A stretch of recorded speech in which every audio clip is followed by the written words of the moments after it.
تخيل نفسك كل يوم بتجري تجري في دايرة من الطلبات والمسؤوليات والضغوطات لحد ما فجأة بتلاقي نفسك مش قادر تكمل، مش قادر تعمل أي حاجة ولا حتى عايز تعمل حاجة.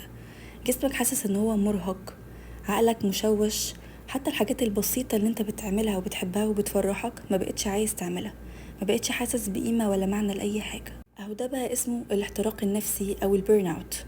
هو حالة من الإجهاد العاطفي والجسدي والعقلي والاستنزاف الطاقي، بتخليك دايما تحس ان انت فاضي من جوه وكأنك عايش على وضع باتري لو، زي الموبايل لما يكون هيفصل كده. او ده بالظبط اللي بيحصل لك.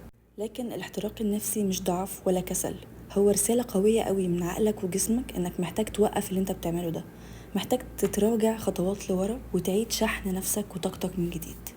لو بتسمعوا البودكاست بتاعي لأول مرة، أنا ياسمين وده ياسمين كورنر. ما تنسوش تشتركوا في القناة عشان يوصلكوا كل الفيديوهات الجديدة. طيب ازاي اعرف ان انا بمر بالبيرن اوت او حالة الاحتراق النفسي؟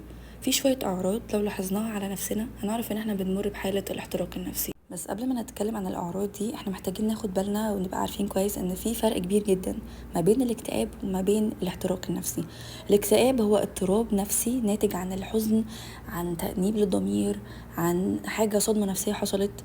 لكن الاحتراق النفسي هو احساس بنوصله نتيجه للاجهاد او الارهاق زياده عن اللزوم للعقل والبدن. دايما عندي احساس بالارهاق، ارهاق بدني وارهاق عقلي وفكري، مش قادر، كل حاجه بتوجعني، جسمي وتفكيري، مش قادره اتكلم مع حد، مش قادر اشوف حد، دايما حاسس بفقدان للشغف، اقل مهام عندي مش قادر اعملها. مش قادره اقوم اعمل فطار، مش قادره اقوم اظبط شكلي واظبط لبسي، مش قادره اقوم اصحي ولادي للمدرسه ولا احضر لهم حاجه.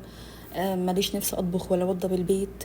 لو ام مثلا مش قادره تتعامل مع اولادها، على طول بتصرخ وتزعق وعصبيه زياده قوي، ما بتسمعش لاي حد.